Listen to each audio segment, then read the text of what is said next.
సమీపిస్తున్న సమయంలో ఏలూరు జిల్లా చింతలపూడి అసెంబ్లీ నియోజకవర్గంలో రాజకీయాలు వేడెక్కుతున్నాయి. టీడీపీ అధినేత చంద్రబాబు నిర్వహించిన బహిరంగ సభ సక్సెస్ అయింది. కేడర్లో జోష్ నింపింది. దీంతో టికెట్ ఆశావహుల సంఖ్య రోజురోజుకు పెరుగుతోంది. చింతలపూడి టికెట్ కోసం రేసులో ఉన్న టీడీపీ నేతలు ఎవరు? నియోజకవర్గంలో వైసీపీ పరిస్థితి ఎలా ఉంది?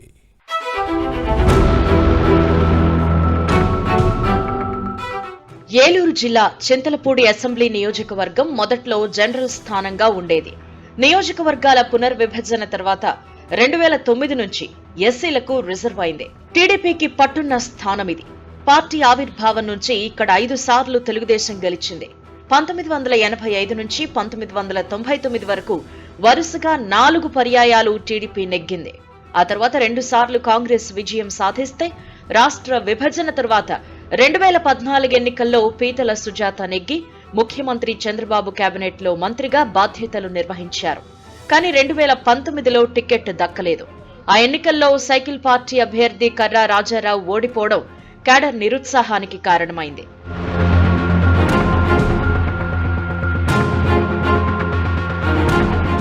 ఆ తర్వాత టీడీపీ ఇన్ఛార్జిగా కొనసాగిన ఈ నేత మరణంతో పార్టీ పరిస్థితి అగమ్యగోచరంగా మారింది.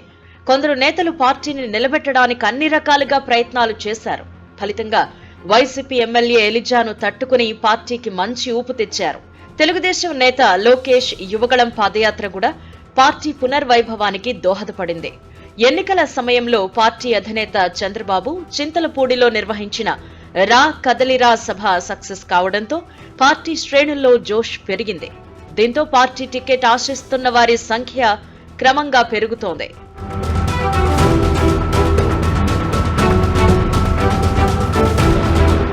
చింతలపూడి సిట్టింగ్ ఎమ్మెల్యే ఎలిజాను ఫ్యాన్ పార్టీ నాయకత్వం పక్కన పెట్టింది. రవాణా శాఖలో అధికారిగా పనిచేస్తున్న విజయరాజును పార్టీ అభ్యర్థిగా ఖరారు చేసింది. ఇదే సమయంలో టీడీపీ టికెట్ కోసం కొందరు ప్రభుత్వ అధికారులు తెరపైకొచ్చారు. ట్రాన్స్కోలో పనిచేస్తున్న కేఎం అంబేద్కర్ సీటు కోసం ప్రయత్నిస్తున్నారు. 2009 ఎన్నికల్లో ప్రజారాజ్యం అభ్యర్థిగా పోటీ చేసి ఓడిపోయారు. ఆ తర్వాత తిరిగి ఉద్యోగంలో చేరారు. ప్రభుత్వ అధికారిగా ఉన్న విజయరాజు ఫ్యాన్ పార్టీ అభ్యర్థిగా బరిలో దిగనున్నారు. దీంతో టీడీపీ టికెట్ కోసం అంబేద్కర్ ప్రయత్నాలు చేస్తున్నారు.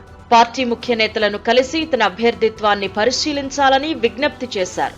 వైసీపీ, టీడీపీ నుంచి ప్రభుత్వ ఉద్యోగులు బరిలో దిగితే ఫైట్ రసవత్తరంగా ఉంటుందని భావిస్తున్నారు. ఫ్యాన్ పార్టీ అభ్యర్థి విజయరాజును ఢీకొట్టే సత్తా తనకుందని అంబేద్కర్ తెలుగుదేశం నేతలతో చెబుతున్నారు.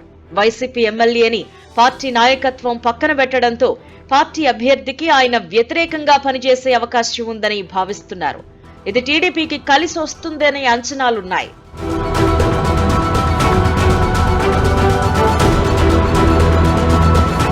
మరోవైపు టీడీపీ టికెట్ కోసం పలువురు ప్రయత్నిస్తున్నారు. వారిలో ప్రముఖంగా బొమ్మాజీ అనిల్, సొంగ రోషన్ కుమార్, ఆకుమర్తి రామారావులు ఉన్నారు. వీరే కాకుండా మాజీ మంత్రి పీతల సుజాత కూడా కొన్ని రోజులుగా టికెట్ కోసం తన వంతు ప్రయత్నాలను ముమ్మరం చేశారు. పార్టీ కార్యక్రమాల్లో చురుగ్గా పాల్గొంటున్నారు. వైసీపీ ప్రభుత్వంపై ప్రజల్లో వ్యతిరేకత ఉందని టికెట్ ఆశావహులు చెబుతున్నారు. సీటిస్తే గెలుపు ఖాయమని భావిస్తున్నారు. దీంతో ఎవరికి వారు లాబియింగ్ ను ముమ్మరం చేశారు. ఇటువంటి పరిస్థితుల్లో చింతలపూడి టీడీపీ టికెట్ పార్టీ నాయకత్వం ఎవరికిస్తుందో చూడాలి మరి.